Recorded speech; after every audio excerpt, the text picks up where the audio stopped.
turn. March.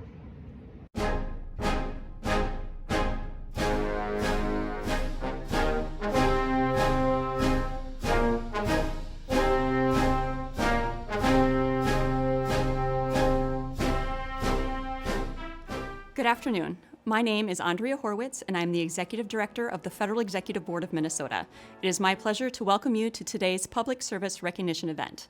Before we start, I would like to thank the University of Minnesota's Naval Reserve Officer Training Corps for providing the Color Guard and National Anthem, as well as the 133rd and 934th Airlift Wing Public Affairs Department for helping put together today's virtual ceremony. Today we celebrate the 44th Annual Civil Servant of the Year Awards Program honoring our top-performing federal employees and military service members. As we have done in the past, there will be social media presence for our event today. Please join us in recognizing Federal Employees and Public Service Recognition Week by tweeting or posting to the social media sites under the national hashtags ThankAFed and Proud to Serve USA.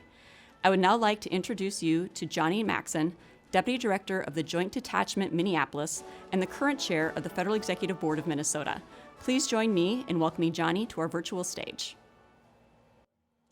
Hello everyone, I'm Johnny Maxson, Chairman of the Federal Executive Board of Minnesota. And on behalf of the Federal Executive Board of Minnesota, I would like to personally welcome all of you to the annual Civil Servant of the Year recognition ceremony. This year we celebrate and honor those of you who have went above and beyond providing the highest level of service and continue to make the federal government a better place to work and serve, especially during such a very difficult and trying year as we dealt with and continue to deal with the COVID-19 epidemic. I would also like to pass my sincerest appreciation to the many men and women that stepped up to create this world-class event worthy of this year's award recipients and our guest of honor, Brigadier General Sandra Best. This week is designated by Congress as Public Service Recognition Week, and I am grateful for the opportunity to thank all of you for what you do on behalf of our nation. Each and every day, the Federal Executive Board has the pleasure of witnessing firsthand your many remarkable contributions and achievements. Civil servants ensure that workers get paid, airplanes fly safely, monitor threats from other governments, help find housing for vulnerable people, monitor rivers to ensure safe navigation and track natural disasters to prevent danger to Minnesota's citizens and minimize property damage. Others ensure that veterans receive top quality health care and that they know, understand, and receive the benefits they have earned. There are thousands of civil servants completing these and other tasks every day, bettering our country. In a modern government, there is a continual need to accomplish more and more with fewer resources, despite the monetary, personal, and moral difficulties associated with this challenge. As you continue your work, you serve the public and find innovative solutions to new and reoccurring problems. Whether you're being recognized as a top performer today or are attending to support an award recipient, what you do makes a difference, and I would like to sincerely thank you for your public service.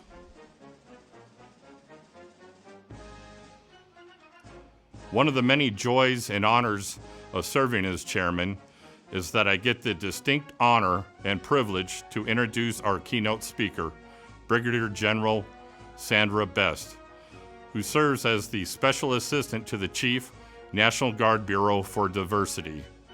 In her position, she advises and assists leaders across the 54 states and territories in institutionalizing diversity and inclusion in order to attract, recruit, and retain a quality, inclusive, and equitable workforce that reflects the many communities the National Guard serves. General Best serves an additional state duty with the Minnesota National Guard as the Deputy Adjutant General. In this role, she is responsible for providing guidance, leadership, support, and oversight to the Minnesota Department of Military Affairs, where she builds and maintains strategic partnerships with the state and federal interagency organizations. She has additionally served as the Minnesota governor-appointed interim adjutant general during the 2020 transition of leadership. At this time, I am honored to present Brigadier General Sandra Best. Federal leaders, military commanders, civil servant awardees, and your families, I am honored to be a part of your 44th Annual Civil Servant of the Year Award celebration. I am Brigadier General Sandy Best, Deputy Adjutant General for the Minnesota National Guard. I have 37 years of military service, to include nearly 20 as a federal technician, and I am honored to share my thoughts on servant leadership. Today's event recognizes your exemplary service, extraordinary leadership, rare dedication, and keen innovation in your job performance. Congratulations on being recognized for your service, leadership, dedication, and innovation to your organization. Jack Welch says it best: before you're a leader, success is all about growing yourself. When you become a leader, success is all about growing others. When I get home after a long day at work, my husband invariably inquires, "How was your day?" Quite honestly, at the end of a long day, back-to-back meetings, decisions, interruptions, and various forms of communications and interaction, I'm simply too worn out to even talk about the day's events. Very often I will simply respond, "Leadership is hard." Preparing my remarks for this event, I was forced to take a moment to reflect, why is leadership such hard work? Why do I always indicate leadership is hard work and not management, supervision, or routine duties? And then there is servant leadership, putting the needs of our employees first and helping them develop and reach their full potential. So what is leadership? How is it defined? There are countless articles, books, and instructional videos on leadership. They span generations. Some offer bits of useful information and insight, while others are less captivating. Rest easy. I plan to keep my remarks light. A little textbook info, but primarily I will share what I have learned and experienced over the years. The military, federal service, and every progressive institution is challenged with developing leaders. Not just supervisors or managers, but individuals with the potential to inspire colleagues, peers, and subordinates alike, to achieve organizational goals and to do so with a positive, inclusive, and can-do attitude. It has been my good fortune to work in both a federal technician and military capacity. From my perspective, both offer opportunities for professional advancement and personal growth. Both provide people with early opportunities to lead. We've all seen it. Sometimes an individual just stands out. He or she may not be an assigned supervisor, but nonetheless, peers and junior members of the organization look to this person for support and insight. These individuals, when mentored properly, are without a doubt an incredibly valuable and powerful resource. I would classify this individual a leader. These type of individuals have significant personal power within the section or team and can be a supervisor's best resource or worst nightmare. How you focus that raw talent takes leadership skill. So what is a textbook definition of leadership? Leadership is a process of social influence which maximizes the efforts of others toward the achievement of a goal. Certainly a relatively sterile definition. However, note the definition does indicate leadership stems from social influence, not authority or power. Personally, I prefer Bill Gates' definition. Leaders are those who empower others. Maybe his definition is too simplistic, yet it provides food for thought and does lead us in the right direction.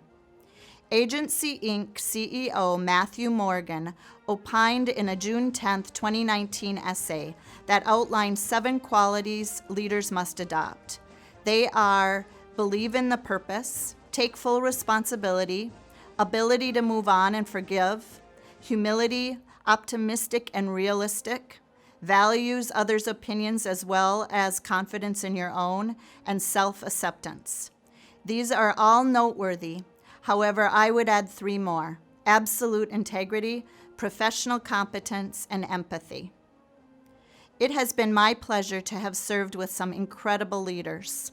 Conversely, I have served with some not-so-gifted leaders. Given my military background, I try to give these not-so-gifted leaders a little slack by understanding they may have been influenced by archaic leadership styles that are no longer serving the military, but at one time were not only accepted but preferred.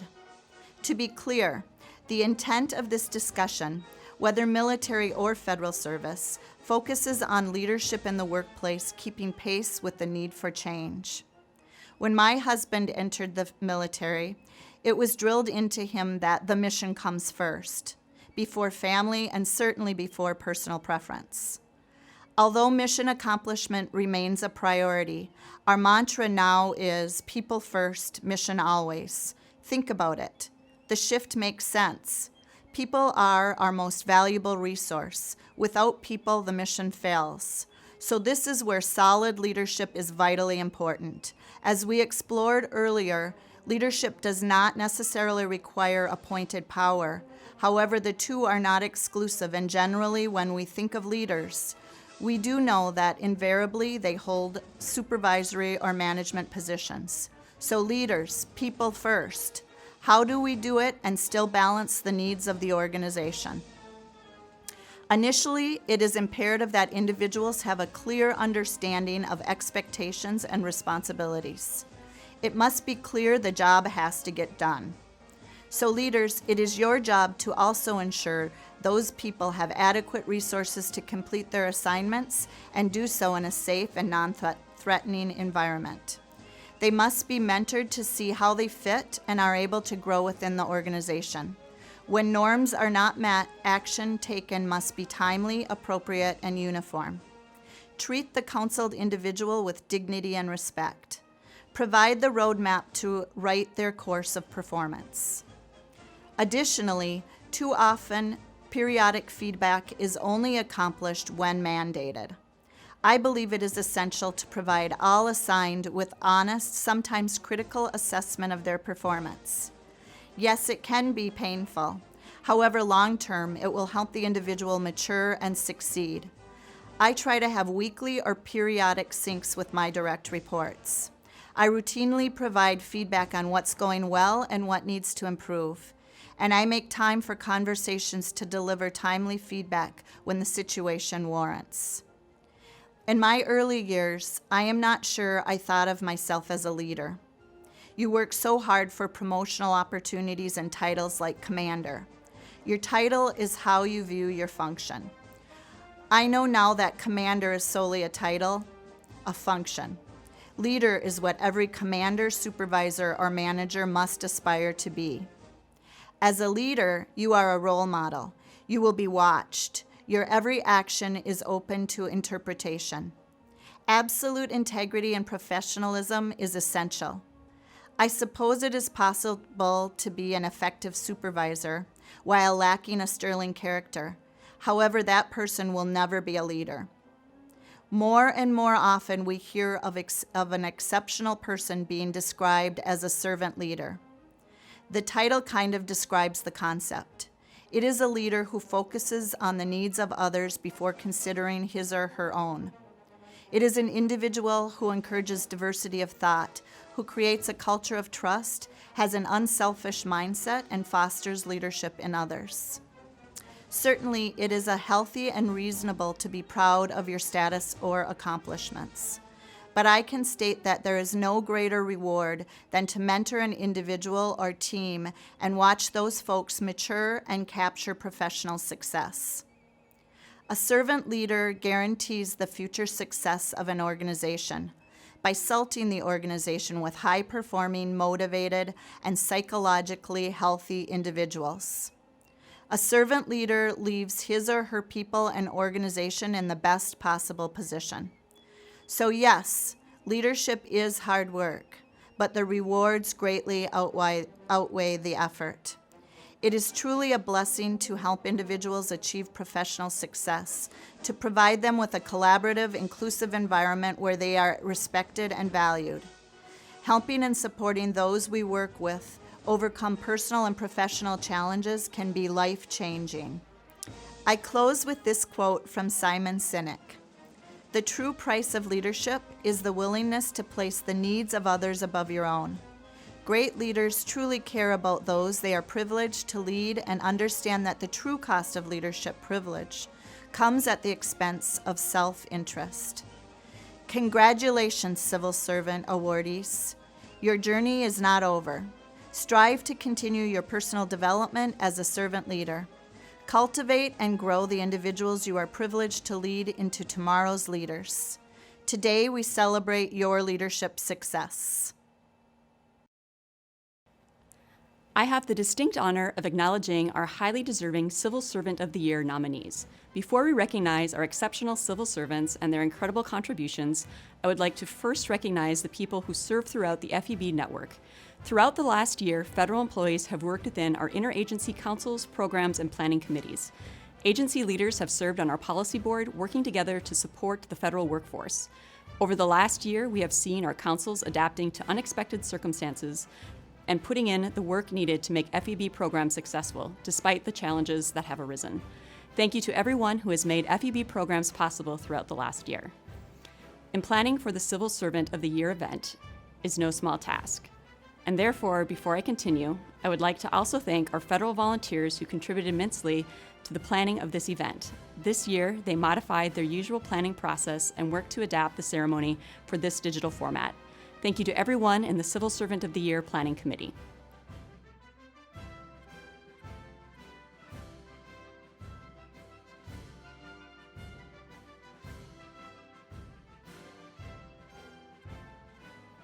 And now we will begin the Civil Servant of the Year Awards. This year, due to the virtual environment, we will present the nominees, finalists, and winners one category at a time. We are honored to have representatives from the U.S. Senate and congressional offices to select these winners from our nominees' summaries submitted to our office. Two of those representatives are joining us today to announce the finalists and winners in each category. Carol Stevenson from Congressman Jim Hagedorn's office, and Luis Gonzalez from Congressman Dean Phillips' office. Thank you to all Blue Ribbon panel members who came together to review the finalists and select our winners. Our first award category is Customer Service, and the nominees are Ryan Brexis, USDA Rural Development; Susan Burdett, Immigration and Customs Enforcement, Homeland Security Investigations; Joey Chow Yi Wang, Customs and Border Protection; Donnie DeHutt, Food and Drug Administration; Tyler Gordon, Bureau of Indian Affairs, Midwest Region; Todd Hansen, Federal Aviation Administration; Micah Kiersey, Social Security Administration; Sherry Cruzy, Social Security Administration; Tiffany Logan, U.S. Air Force Reserves; Don Morgan, Social Security Administration; Taylor Nelson, VA Medical Center; Jeremiah Pemberton and Amber Sierra, Bureau of Indian Affairs, Midwest Region; Gerald Damian Schill, VA Medical Center; Cynthia Stevens, Bureau of Indian Affairs, Midwest Region; Susan Thompson, Federal Highway Administration; Teresa Zacharias, Social Security Administration; Christopher Zenner, VA Regional Benefits Office. Good afternoon. My name is Luis Gonzalez, and I'm from the Office of Congressman Dean Phillips in District 3. I am pleased to announce the 2021 finalists in the Customer Service Awards category. Todd Hansen, Federal Aviation Administration; Mika Kersey, Social Security Administration; Don Morgan, Social Security Administration; Taylor Nelson, VA Medical Center; Teresa Zacharias, Social Security Administration. And the 2021 winner of the Customer Service Award is Mika Kersey, Social Security Administration. Congratulations, Micah.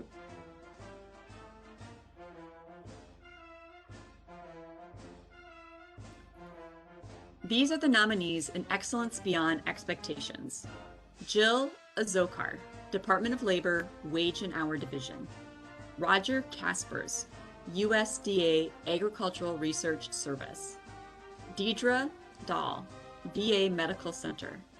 Brian Dittmer, Customs and Border Protection Hiring Center. Joe Federer, U.S. Geological Survey. Eddie Fitzpatrick, VA Region Benefits Office. Pamela Groth, USDA Agricultural Research Service. Brandon Gruenhagen, Social Security Administration. William Horek, Transportation Security Administration. Agnes Jensen, VA Medical Center. Essence Jones, VA Medical Center. Jessica Justice, Military Entrance Processing Station. Julie Crumwitty, Social Security Administration. Small Business Administration, Minnesota District Office Team. Small Business Administration. Angela Newton, Department of State, Minneapolis Passport Agency. Gloria Nehans, VA Medical Center. Kirsten O'Brien, U.S. Air Force Reserves. Robert Overland, Transportation Security Administration. Virginia Regora, Army Corps of Engineers, St. Paul District. Laura Rice, Transportation Security Administration. Rebecca Sealswallow, Army Corps of Engineers, St. Paul District. Christy Spivacek, VA Medical Center. James Taggart, National Weather Service. Richard Thewell, VA Debt Management Center. Bradley Wigton, VA Medical Center. Good afternoon. My name is Carol Stevenson. I'm with the Office of Congressman Jim Hagedorn in the 1st District. Today, I'm pleased to announce the finalists in Excellence Beyond Expectations. William Horak, Transportation Security Administration. Essence Jones, VA Medical Center. Minnesota District Office Team, Small Business Administration. Robert Overland, Transportation Security Administration. Laura Rice, Transportation Security Administration. Richard Thewell, VA Debt Management Center. And the 2021 winner of Excellence Beyond Expectations is the Minnesota District Office Team, Small Business Administration. Congratulations. The third category is Innovation. The nominees are Margaret Engel, VA Medical Center. Don Horgan, Department of Housing and Urban Development. Jennifer Ness, Food and Drug Administration. Brent Voss, U.S. Air Force Reserves. I am pleased to announce the finalists in the Innovation Awards category. Margaret Engel, VA Medical Center. Don Horgan, Department of Housing and Urban Development. Jennifer Ness, Food and Drug Administration. Brent Voss, Air Force Reserves. And the 2021 winner in Innovation is Margaret Engel, VA Medical Center. Congratulations, Margaret. The nominees for leadership are Brian Connolly, National Weather Service. Britta Doss, VA Medical Center. Aaron DeVries, VA Medical Center. Christy Draper, VA Medical Center. Robert Hewitt, Social Security Administration. James Ibsen, Federal Aviation Administration. Donna Marthaler, Customs and Border Protection Hiring Center. Tiffany Milkey, Department of Housing and Urban Development. Amanda Moman, VA Medical Center. Terry Nelson, USDA Animal and Plant Health Inspection Service. Brian Peterson, Army Corps of Engineers, St. Paul District. Jonathan Polis, U.S. Air Force Reserves. Michael Scott, VA Debt Management Center. Marcus Severson, VA Medical Center. Jeff Zigweed, U.S. Geological Survey.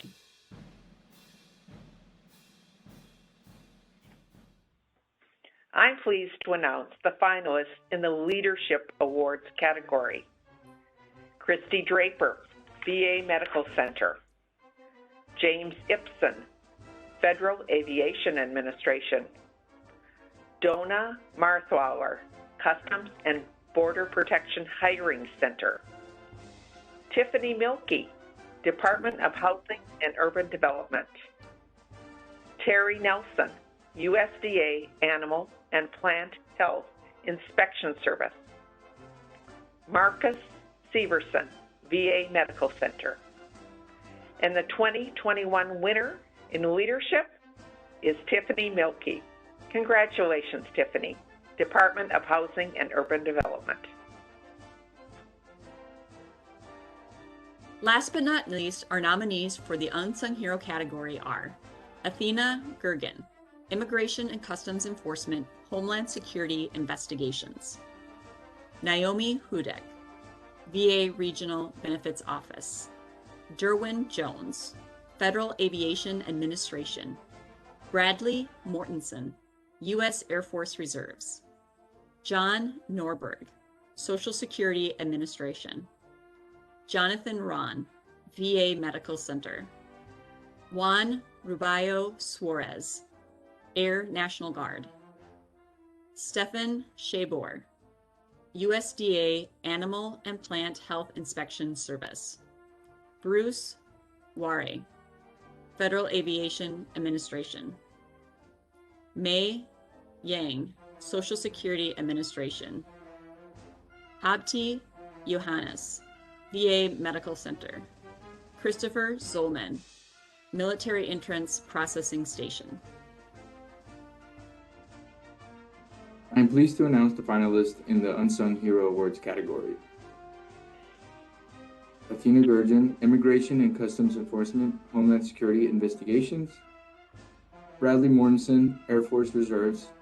Juan Rubayo Suarez, Air National Guard. Stefan Schaffauer, USDA Animal and Plant Health Inspection Service. Bruce Wary, Federal Aviation Administration. And the 2021 winner in the Unsung Hero is Bradley Mortensen, Air Force Reserves. Congratulations, Bradley. Congratulations to all of this year's nominees, finalists, and winners. Thank you for your service. Ladies and gentlemen, please join us in congratulating the 2020 Civil Servants of the Year. We have recognized some amazing people today, and we would like to congratulate all of the nominees and winners. And thank you to all federal, congressional, and military attendees viewing today. Your service is appreciated. Thank you to our 5 exhibitors who have helped to make this event possible. Their congratulations and message of support for civil servants are included in today's commemorative event book. This concludes today's ceremony. Thank you for supporting all of the incredible people we recognize today.